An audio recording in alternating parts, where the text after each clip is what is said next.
The topic today of pressure-free living is how do you want to feel?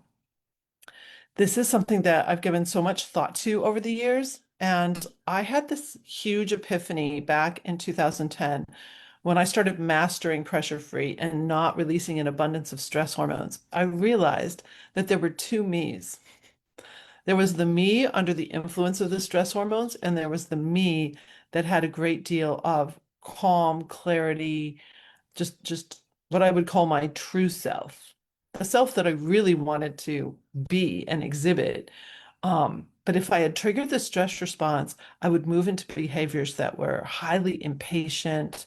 I'd be annoyed at all kinds of things. The smallest thing would get me going.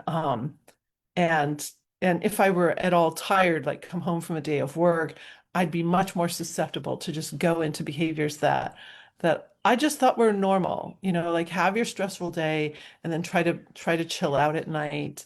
Um, and I just thought that was kind of the normal way that everybody lived because it seems like that's how everybody lives. We've normalized being in the stress response all the time. So when I started to not release those big floods of stress hormones, I was so much more patient. I didn't get annoyed at so many things. I was able to choose my response instead of overreact in the moment. It's a game changer. So as I thought of that, and I thought about the various emotions that we go through in our day, I thought about why do we let everything around us decide how we feel? Other people, situations, the news. What if we can choose how we want to feel in our situations? So when I created my planners, there's a box next to every activity on the planner. It's like, okay, how do you want to feel? What is the emotion? What is the sentiment that you want the experience to be about? It's not the outcome. It's the process. So, for example, I'm going into two meetings today, and my first one, the word is curious. I'm meeting someone I don't know. She's in my networking group. I'm very excited to meet her. This is an international networking group, so it's so cool to meet all these people. And so curiosity is what I'm bringing to the table. I just want to be in a curious mode. I want to find out about her. And then the second one is a person that I have a lot of different connection points with. And so, I had a word, I'm going to change it though. Um, I want to be enlightened about this woman's work. So I'm putting a word next to these two things on my agenda. Then in the afternoon, I'm spending the afternoon. Wednesday is typically my day off, but I do have two meetings.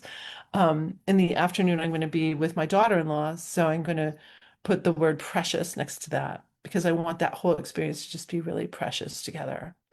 So intention is like 95% of the work. How do you intend something to be?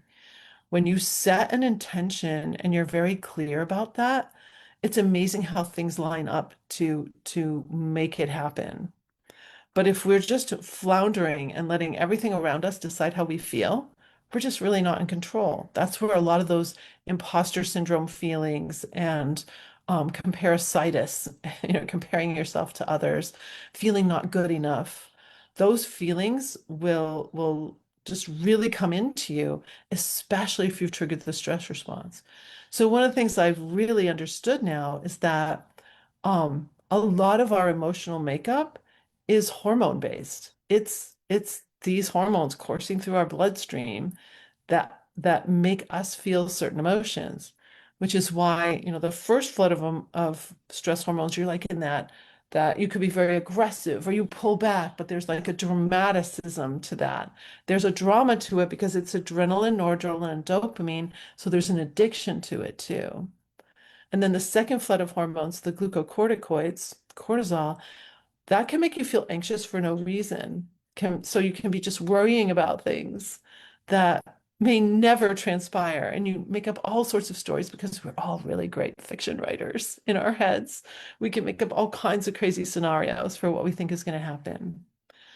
But if we unwind all of that and go back to the initial thing and not release the first flood of hormones, so much of those emotions and so much of those feelings are not even going to enter our mind. They're not going to be present. Then when you add this bit of actually claiming how you want to feel in situations, every meeting that you go in, every personal dinner, lunch, breakfast, driving your child to school, like how do you want all of those activities of your day to be? I truly believe we deserve a fulfilling life. And yes, there are things on our agenda that might be tough, might be hard for us. Hard meeting, going to see someone who's ill. Like, what are these things on your list? But how do you want to show up? You get to claim that. Like, you get to claim how you want to feel instead of just wallowing and being tossed and turned by all the emotions of everybody around you in all the situations, the political news. By the way, the news feeds, the a lot of our entertainment wants you to be triggered because then you will buy things. Your willpower's down. You'll buy food, you'll eat food, you'll go for the infomercial. Like you will buy things because you don't have the willpower to say, well, I don't really need that. Um, and so the we've set up this society that it actually wants you to be in the stress response. It wants you to be caught in the stress cycle because that moves money. But when you can put a stake in the ground and you can keep your wits about you, we have that phrase, keep your wits about you. That's what pressure free is. You're allowing your brain to work properly for you. You'll be so much more productive, by the way. You'll get projects and things done so much with so much more depth and so much easier than in the past. So how do you want to feel? Maybe you're working on a project today. How do you want to feel while you're working on it? So that's my tip for you today. Oh, actually, I gave tools in the last one too. I'll give a couple of tools. So if you follow me, you know that a gross motor motion is one of the fastest ways to open up new neural pathways. You can change up a habit so much faster. So if you have a habit of coming to the dinner table and complaining about the day, if you have a habit of going into a meeting anxious, like notice your habits. What are your habits of reaction for certain things you do in your day? Now you've claimed a word that you want it to be. So instead of complaining at the dinner table, you want to have fun with your family tonight or your dog or whomever you're eating with. Okay. You want to have fun. So so if you start to feel that other emotion, then push your Ferris wheel, push up like this, or swim, like move your body in some way. If it's inappropriate to do this, just do ribs up, which is one of my slogans. It means you're getting your ribs up away from your hips.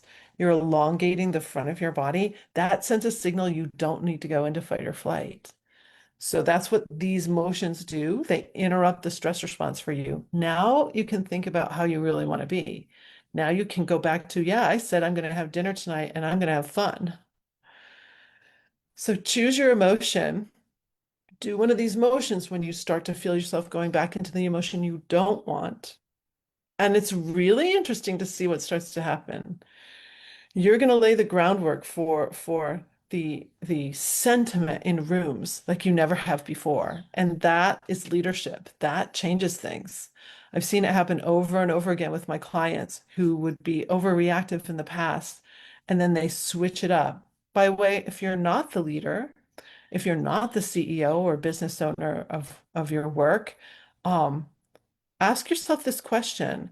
If I were the CEO, how would I be in the room? That's going to up level your leadership as well. If you were the CEO and you're claiming that word for whatever it is that you're doing, so that you have an intention. Intention is so much of what we need to do first, claiming that intention. If it's hard to claim the intention, that's a sign that you're under the influence of the stress response. When we're in the stress cycle, it's very hard to future pace. It's very hard to strategize. It's very hard to feel like we can get out of this negativity and the stuck feeling that we're in. So don't beat yourself up. Just start very gently pushing that Ferris wheel, doing a gross motor motion whenever you feel an emotion that's taking you out, and just play with it until you finally have that window of time where you're like, I get to actually claim how I want to feel here. So I wish you a great pressure-free day. Sorry about the first feed, and yeah, we'll see you tomorrow. Bye.